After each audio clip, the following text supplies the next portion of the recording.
Good evening. We come on the air with breaking news about that deadly truck ramming attack in New Orleans. Any moment now, President Biden is set to speak about the attack, which is now being investigated as an act of terrorism by the FBI. Here's what we know at this hour. It happened early this morning on New Orleans' bustling Bourbon Street. The FBI says a driver intentionally rammed a Ford pickup truck, which appears to be a rental, into crowds who were celebrating the new year. At least 15 people are dead. More than 30 others are hurt. The New Orleans police superintendent says the driver was, quote, hell-bent on creating carnage. The FBI identifying the suspect as 42-year-old Shamsud-Din Jabbar, a U.S. citizen from Texas and an Army veteran who was killed in a shootout with police. The agency also says an ISIS flag and other explosives were found in the truck. Agents are asking the public for help to find any other potential leads, and there have been various questions about whether there may be others who have been involved in this. Officials say their case is very active, and they still are clearing the crime scene tonight there. Let me go to Tom Yamas right now, who has been watching along with us from New Orleans. Tom, what's the status of things now? Lester, good evening. Well, I want to show our viewers where this all happened. It happened just behind me there in the corner. The alleged terrorist drove his pickup truck right through here. He jumped the curb, getting around a police cruiser, and then hit Bourbon Street and went 3 blocks straight. His pickup truck was not his only weapon. He also had at least one firearm and also an explosive device. He drove for 3 blocks, Lester, and imagine this, 3 a.m., Bourbon Street, New Year's Day. It was packed with revelers. He killed at least 15 people so far. That number is expected to grow, possibly because several people right now are fighting for their lives inside of New Orleans hospitals. When he crashes his car into a crane on Conti Street, again, which is 3 blocks up, he gets out and he gets into a shootout with police. Police were able to shoot and kill him, and that's where the investigation has begun from here. There are still some major questions, including why did he pick New Orleans? Why New Year's Day? One reason might be the massive crowds that come here on any night to have a great time on Bourbon Street, but also because the Sugar Bowl. Just behind me is the Superdome over there, and the Sugar Bowl is one of the biggest college football games around, Lester, as you know. It was set to take place. It's going to be postponed now, but there were those huge Sugar Bowl crowds rooting on the University of Georgia and Notre Dame in town for the big game as well, and the alleged terrorists might have thought this would have been a good target. The other big question people are asking, why were there no barriers? Behind me here on Bourbon Street, there should be what are known as bollards. They're essentially metal poles, if you will, and they stop cars from going inside. Well, they were redoing all of them for the Super Bowl, and I've been told by sources close to the projects that were ongoing here in New Orleans to replace those bollards that there was a rush. They wanted to fast-track this project to get those bollards up before the Super Bowl, which is just about a month away, a little over a month away here in New Orleans, and that the work was being done very quickly. Because it was being done very quickly, they removed all the bollards on Bourbon Street. So essentially, the alleged terrorist, when he came through here and he got around that squad car, he had free reign to go all the way down Bourbon Street, really with not a lot stopping him, and that's why he was able to go at least 3 blocks. Those questions are being asked right now, Lester, and a lot of people here in New Orleans just shaken to their core. Not only people who live in New Orleans, they love New Orleans, but also all the people that are in town, the tourists that came here to celebrate New Year's Day and college football and got a much different experience, Lester.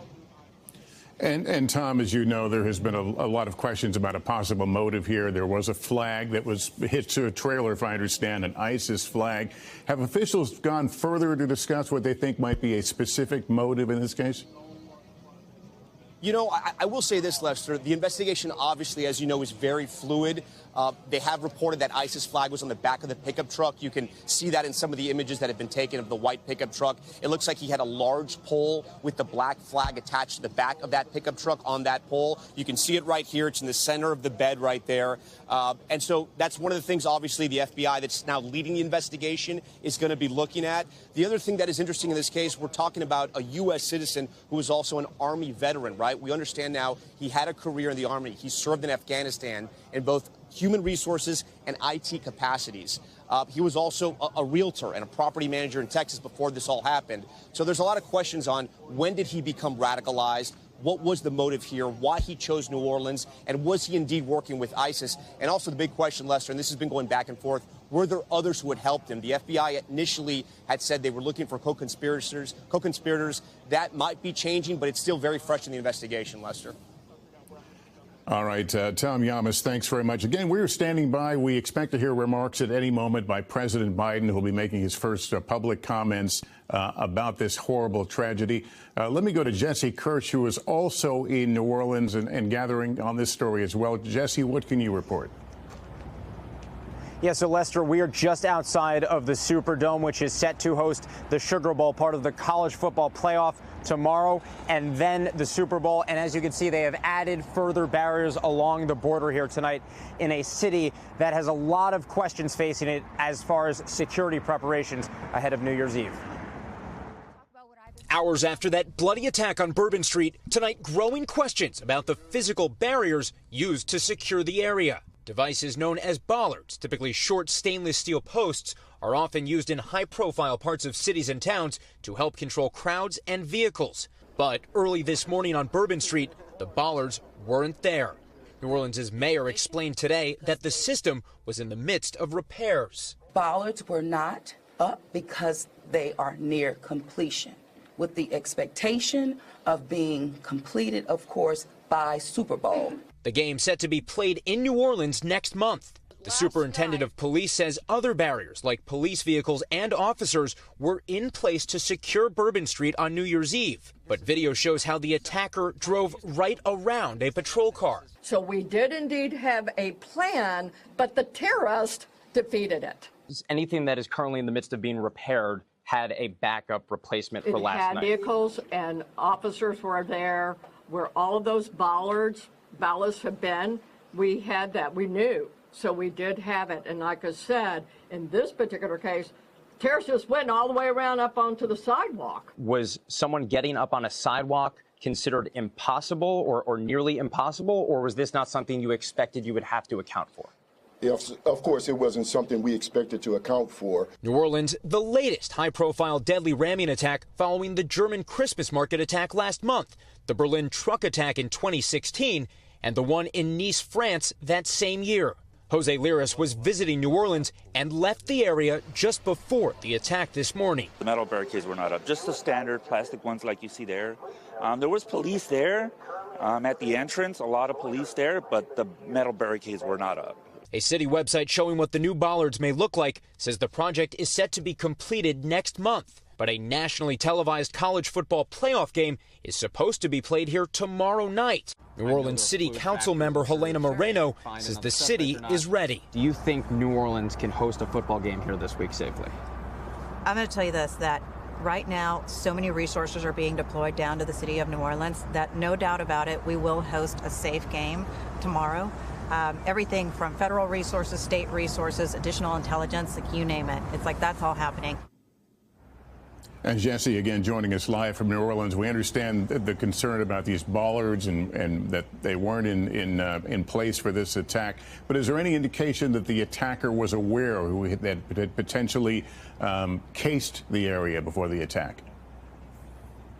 At this point, Lester, we haven't seen anything from officials about potential other targets in the city of New Orleans. But what I can tell you is something that would potentially be a prime target in the city this week and also next month is where I am right now. This is the Superdome. It is supposed to host a football game. It was supposed to host it tonight in just a matter of a couple of hours, but that was postponed because of the events in the early morning hours. They have delayed the game till tomorrow. The Super Bowl is also supposed to be played here next month. And what I can tell you has changed here throughout the day. You can see all the flashing police lights. That presence has been here pretty much throughout the afternoon. But what is new in the last couple hours is these barricades. There were some of them down there, but they've extended them down the block throughout the afternoon, Lester. I spoke with Louisiana Attorney General Liz Murrill a short time ago. I began by asking if there is an active manhunt underway. Well, there certainly is continuing to be an active investigation so that we can identify just how many additional individuals were involved. But I can tell you with some certainty that there are multiple individuals who are involved. There has been some reporting that there may have been individuals who were handling or placing IEDs, explosive devices. Can you confirm that? Yes, and there was a house fire in New Orleans this morning that was connected to this event where we believe the IEDs were being made. So you have a location where you believe the IEDs were being manufactured? We do. It was an Airbnb, so we know that these individuals had rented the house, were using it for that purpose, and then the other events unfolded early this morning. Under the circumstances, there might be others out there. Is it wise to go forward with the football game, the Sugar Bowl, even a day later? You know, not my decision, but I would like to see it delayed at least another day.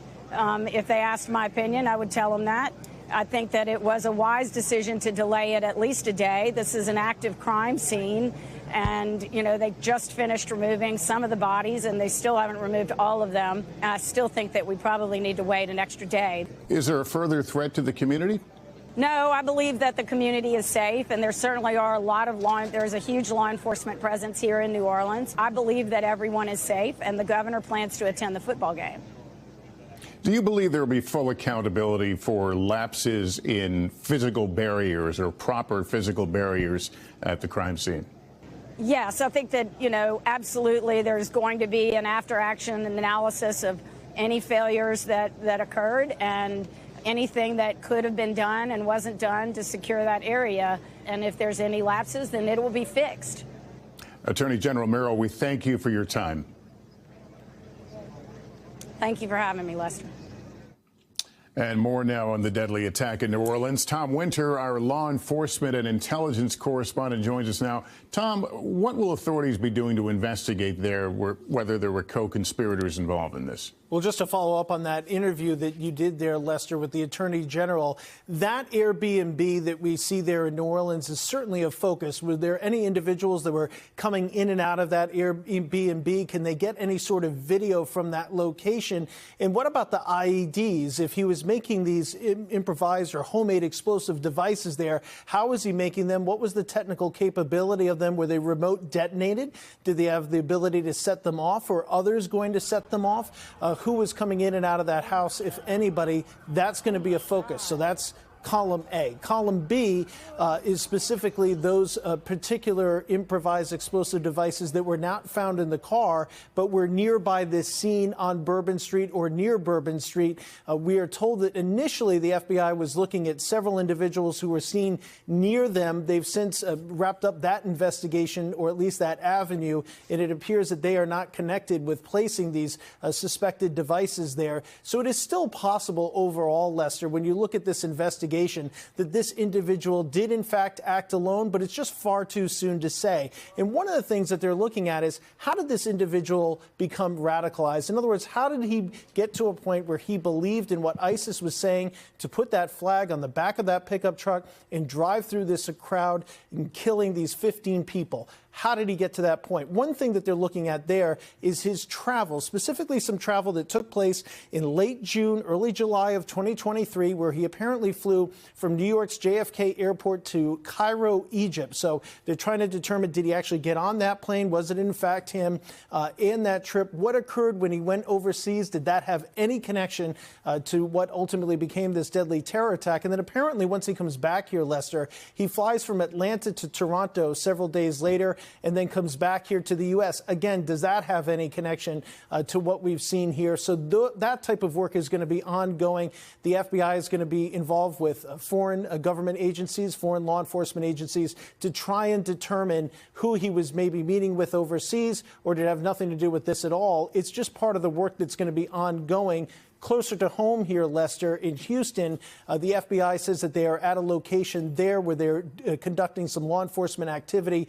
That's their words for saying that at some point they're going to be conducting some searches, because we know that this individual is from there, and presumably they're going to be interviewing neighbors, any sort of landlords, anybody that might be connected to this in any sort of way, to figure out who is this person and where did things go so terribly wrong. Thanks for watching. Stay updated about breaking news and top stories on the NBC News app, or follow us on social media.